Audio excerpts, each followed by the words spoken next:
Nirelieve na sa pwesto ang pulis na bubunot ng baril matapos makagitgita ng isang truck driver sa Rizal. Ang viral video ng away kalsadang yan may mahigit 3 million views na. May report si June Veneracion. Magbabayaral ka sa akin. Opo, hindi na kayo uniforme yan. Hinarang ng rider na yan ang truck sa Antipolo Teresa Road. Nakatsinelas ang lalaki na may hawak na baril. Sabi ng truck driver na kumuha ng video, nagalit ang lalaki matapos silang magkagitgitan. Nang magkakomprontahan, nagpakilala itong pulis. Nakumpirma ngang isa siyang pulis sa Morong Municipal Police Station sa Rizal. Agad siyang nirelieve sa pwesto habang inihahanda ang kasong administratibo laban sa kanya. Naka-restrictive custody na ang pulis at kinumpiska na ang kanyang service firearm. Hindi pa nagsasampa ng reklamo ang truck driver.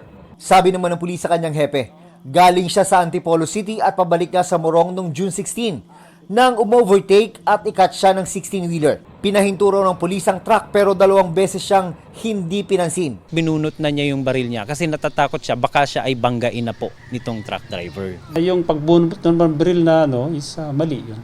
Last resort lang yung baril. June Veneracion nagbabalita para sa GMA Integrated News. Huwag magpahuli sa mga balitang dapat ninyong malaman. Mag-subscribe sa GMA Integrated News sa YouTube. Sa mga kapuso abroad, subaybayan nyo kami sa GMA Pinoy TV at sa www.gmanews.tv.